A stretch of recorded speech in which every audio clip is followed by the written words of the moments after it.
Well, hello, children. Welcome back. Where have I been the last couple of weeks? Nowhere good.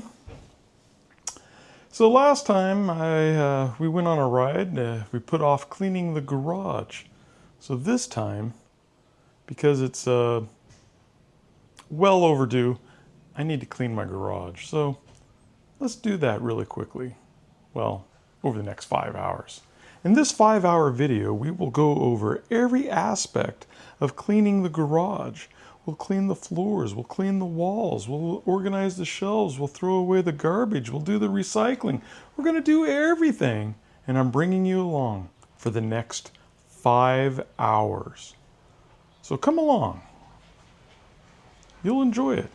It's one of those ASMR things where you just sit around and get relaxed by watching a fat bald guy with a long beard clean up his garage. It'll be exciting, full of excitement. And you obviously don't have anything better to do, so let's go. We're going to clean the garage. Let's start over here. Now, there's certain things that I won't be able to do today or show you on camera. For example, I've got these old motorcycle tires, and obviously I've got to dump them on the side of the road somewhere, and I certainly don't want to put that on camera. But there's some other stuff over here that I need to clean up and organize.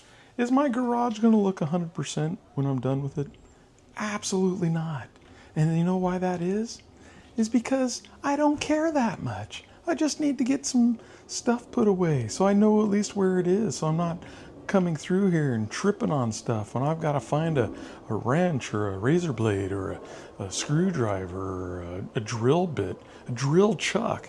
How many of you lose those drill chucks? You know, they put them on that little starfish thing on the end of the cord, and you stick it in there. It's supposed to stick in there, and half the time I pull my old corded drill out and I realize I'm archaic. I'm still using a corded drill, and that's okay because, you know, I'm too cheap to go buy a Milwaukee or a DeWalt or something like that. And also because I spend way too much money on that hobby than I do on actual woodworking, because, you know, I don't really woodwork. So I don't really drill that often. So my old skill drill or my old Black & Decker drill is fine because I don't use it that often. Which explains why I lose the chucks all the time. All right, let's get going.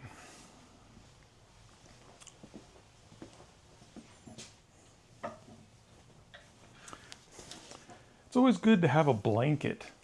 What are these blankets good for? Often they're good for, I use this one, for laying on the cold cement floor so I wouldn't have to lay down on the cement floor when I was changing the oil in my vehicle yesterday. Now, why don't I have a creeper? Because my vehicle's too low. And if I get on a creeper, I'm just that much taller with my face rubbing up against the bottom of the engine. And I don't know about you, but when you have a wizard or prophet beard, you don't really want to get that situated in your bottom of your engine and get it all tangled up and torn up. All right. This will be fun because I obviously don't have enough room for everything. Too much stuff. And you can hear my giant dog in the background. I apologize.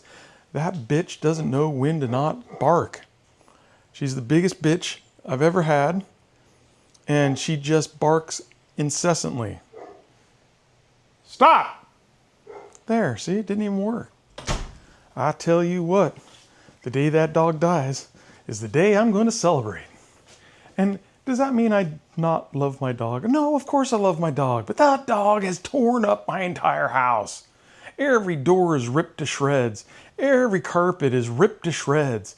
My dogs are awful. It's like having a 120-pound beast, which is what it is, a 120-pound beast inside your house, just shedding everywhere. When I inherited this dog, I was told that it didn't shed. They were liars. They were liars. And I got it from my brother. So my brother lied to me. Like that's never happened. Your brother ever lie to you? Of course. But usually they're like 7, not in their 40s. Okay, back to cleaning.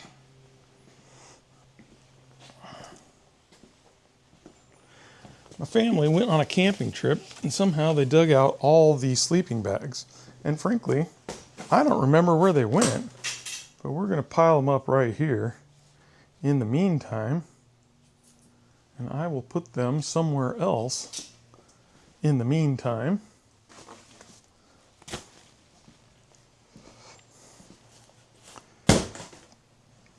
So that when I'm done, I can put them elsewhere. Ooh, what do we got here? Ultralight camp table. Well, I already had a camp table. They must have bought 2 of them. Let's look at this camp table. What do you do with a camp table? Well, this looks complicated.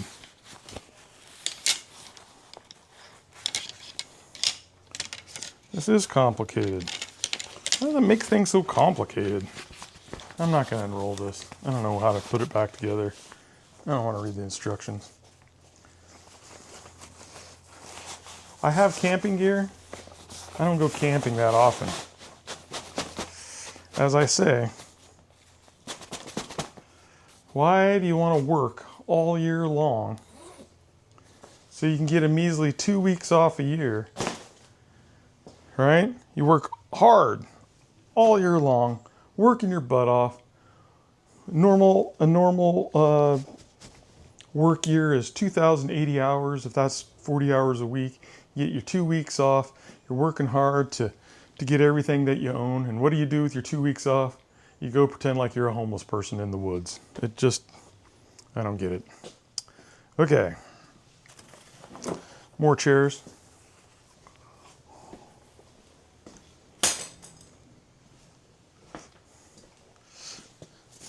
What do we got here?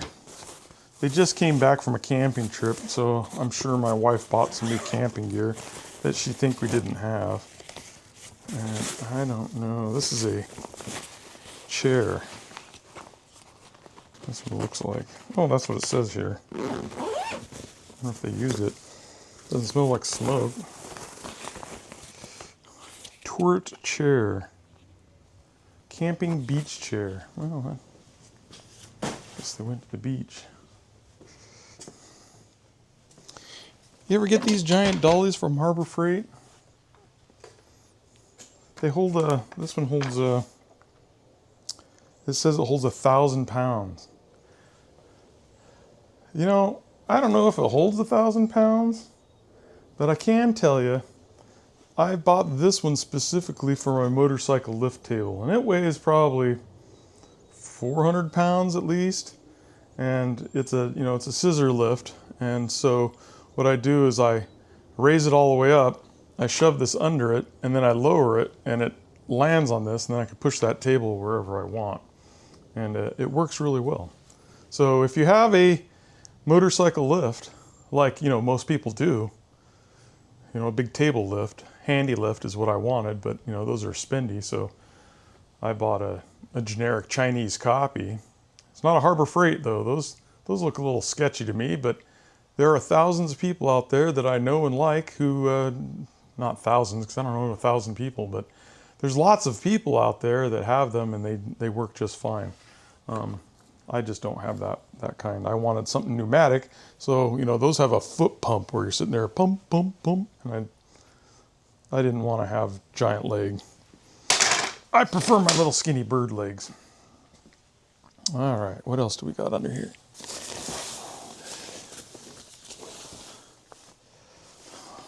I have no idea what this is.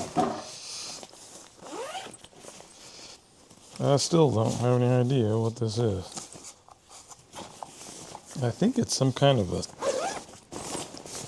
sunshade or something. More camping equipment.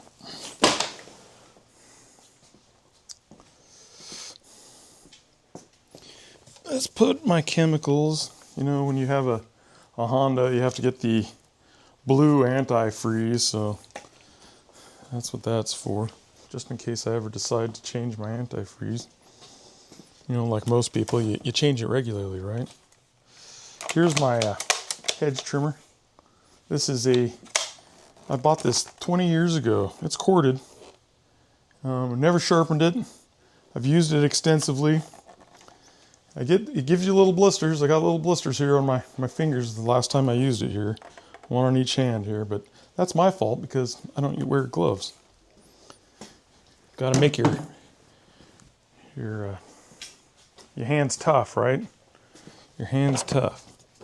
All right.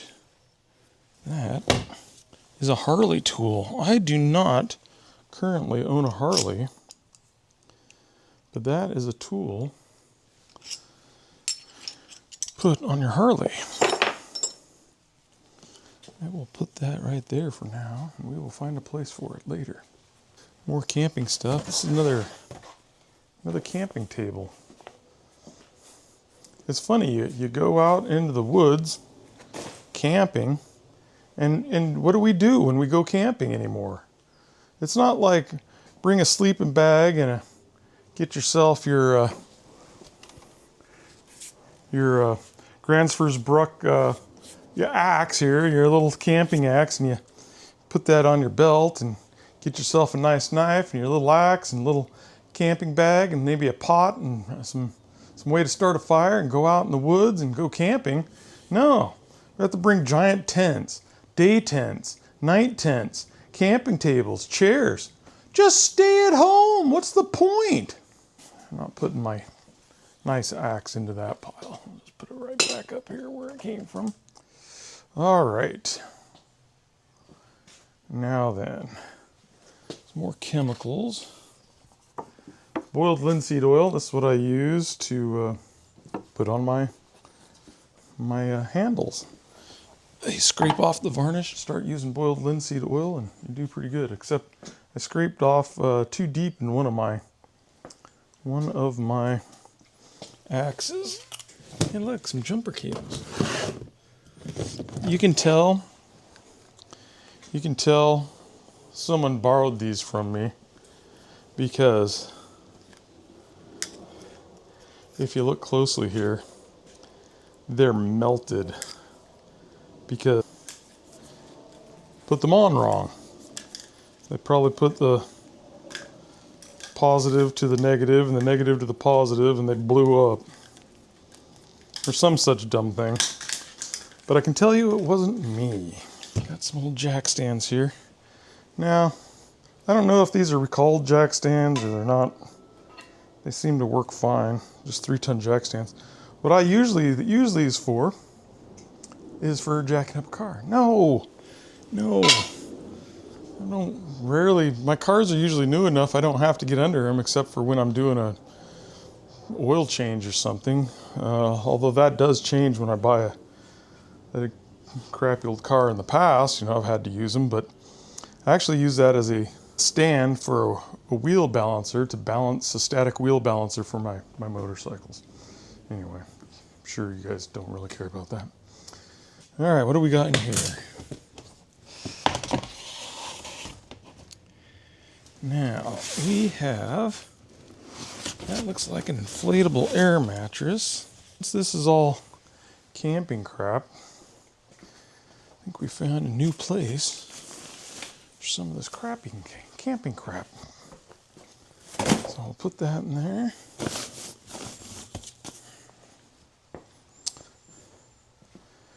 And we got a nice camp chair. Let's test this out.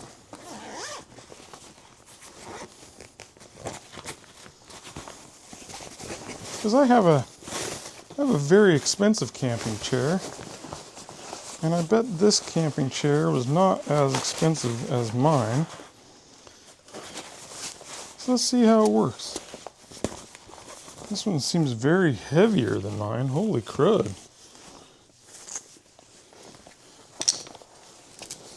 Seems quite substantial.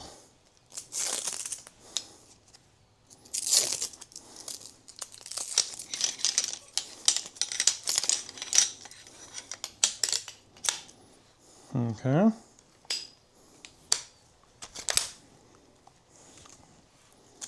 Okay. Okay. Jeez. I don't know if I want to sit on that. And then I suppose this goes here. And it's got a mesh back, I guess, so your butt doesn't get hot when you're on the beach. Let's see how it works.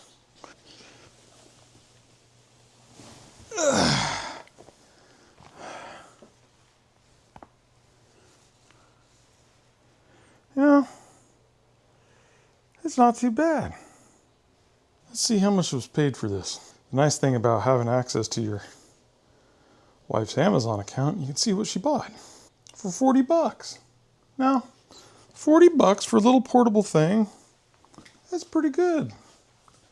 I'll show you something. This is my motorcycle camping chair. Now I can tell you already it's much smaller than this, and it seems to be at least half the weight. But this probably cost 3 times as much because it's the name brand Helinox. And I really like this chair, but for 40 bucks, the knockoff's not too bad. Of course, I don't know what's going to be long term. I've had this for maybe 10 years, and it's been excellent. I'm not going to pull that out right now.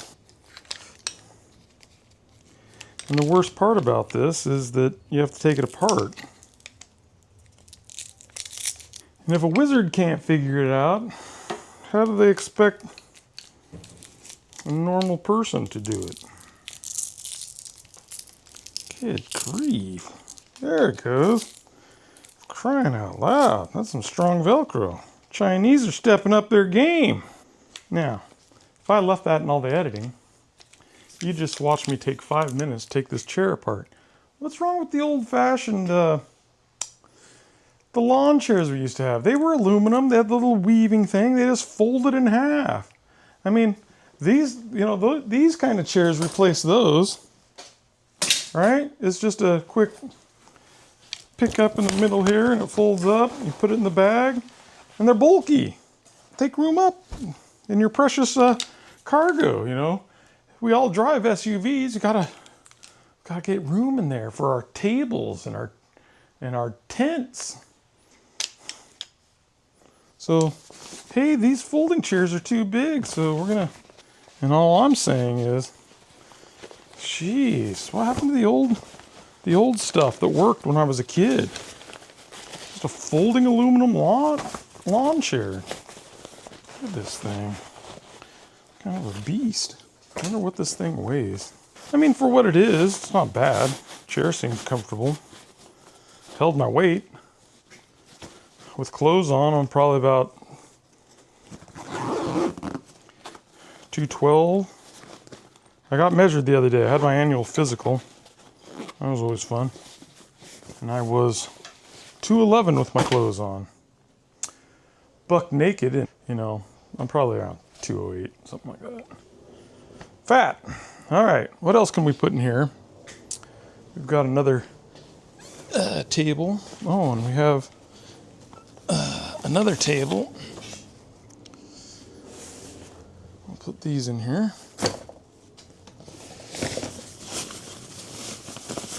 All right, do we have any more room? Put anything else in here? This is the problem with, I've got pretty tall shelves in here. I got too much junk around me. I can't reach things. What is this? I don't know what this is.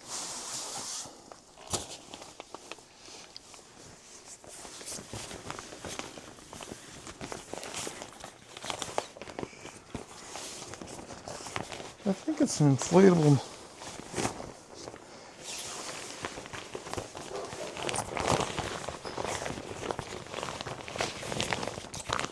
Definitely an inflatable.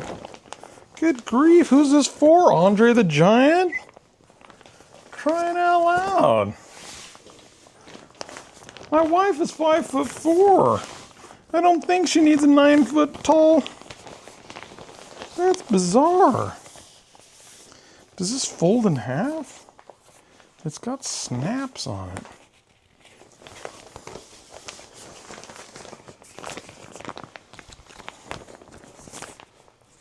It does.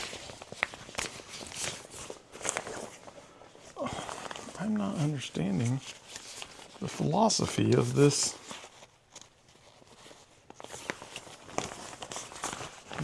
air mattress. How's your relationships, people?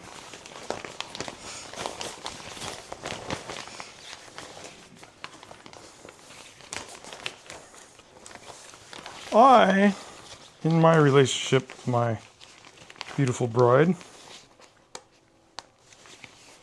tend to do research. I do a lot of research before I buy things because I want to buy the highest quality item I can for the cheapest amount of money.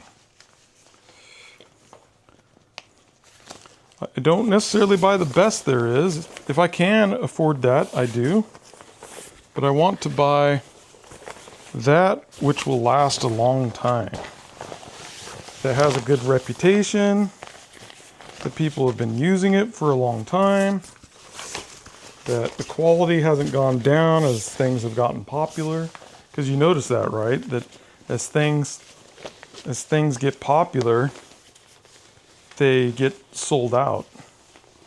And by sold out, I mean someone comes and buys them, and then they go, oh, we're gonna live off the name brand here, you know, we're gonna make something that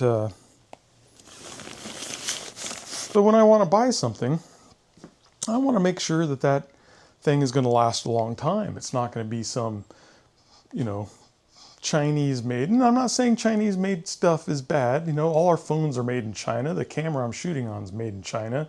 Half the components in our vehicles are made in China. Hell, our medicine's made in China. So I'm saying, though, is that there are lots of things that they shoot out that are copies of the original, that chair being one of them. The Helinox was the original, and this is a cheap knockoff.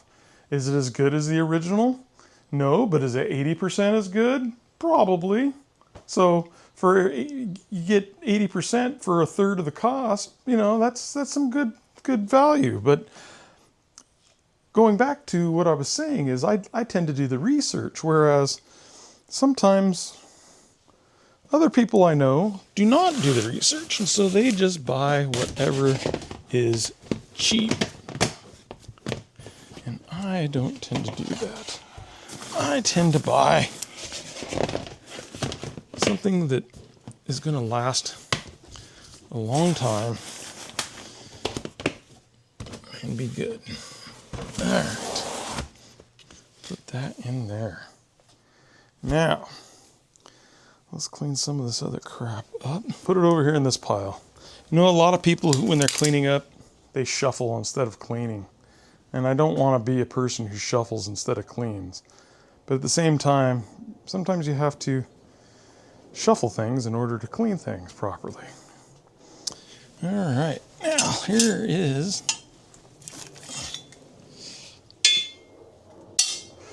can I sharpen these and reuse them? Probably. Am I going to do that? Probably not. All right, here I've got a Dutch oven.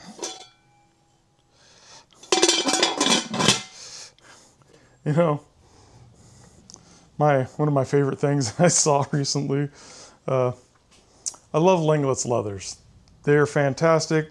I've had my pants built by them, my gloves, my jackets. I've been going and buying stuff from them since, I got my first jacket in 2003. I wanted one way earlier than that. I remember calling up in 1986 or 87. I called up Linglet's and I said, and I was in middle school, junior high school.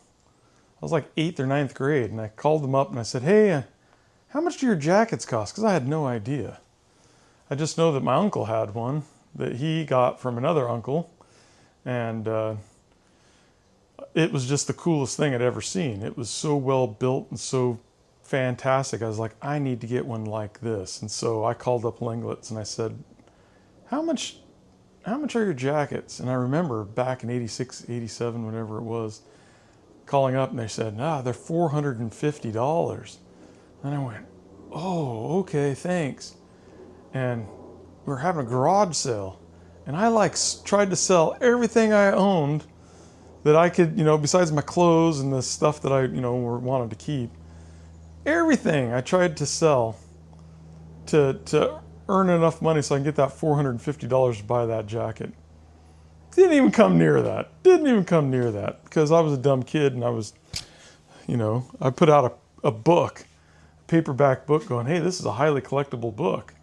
I'm going to put this out for, the book brand new was $5, so I'm going to put $2.50 on it. And people are like, I'll give you a nickel for this. And I'm like, oh my gosh, I'm never going to get $450. People giving me a nickel for a book. But anyway, it took all the way until 2003 before I could afford one. And the price increase from 1986 to 2003, the jackets had gone from $450 to $850. And the jackets now base price are about $1,000. And you start doing some, you want goat skin, that's extra $100. You want this extra pocket, it's another $10. They're phenomenal jackets, don't get me wrong, but you end up, might cost you $1,200, $1,300, $1,400 for a jacket, and you think, oh, that's horrible, but I'm still wearing that jacket from 2003. I've had it for 22 years now, and I wear it all the time when I'm riding. And once you spread that amortization out of the cost of a custom-made jacket that was built for me, and it becomes a second skin for you, it's nothing. It's nothing. It's going to last another 30 years. I'll probably pass it down to my children. And if my kids ever had grandchildren, I'd pass it down to them. But, I probably won't ever become a grandpa, so I don't really have to worry about that. But maybe my nephews will want it. Okay, look at that. I got a couple more of these.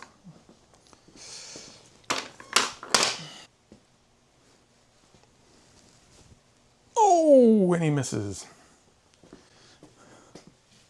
I had a tryout for the NBA. And I showed up and started dribbling the ball. And then the whole people evaluating me, they all stopped. They all stopped what they were doing and they just looked right at me. And then they looked at each other, and I'm thinking to myself, I'm dribbling this ball. I'm like, look at that. They're all stopped looking at me. I'm going into the NBA. I'm going to go into the NBA. And what happened? They all collectively laughed at me. And then they escorted me off the property and they asked me how I even got there in the first place, which I really didn't know. Ooh, bubble wrap. Don't you love bubble wrap? I love bubble wrap. Oh yeah. Oh yeah. Just want to wrap yourself naked in bubble wrap and roll around the floor, don't you? Come on. Oh. Oh. Yeah, that's going to cause a mess.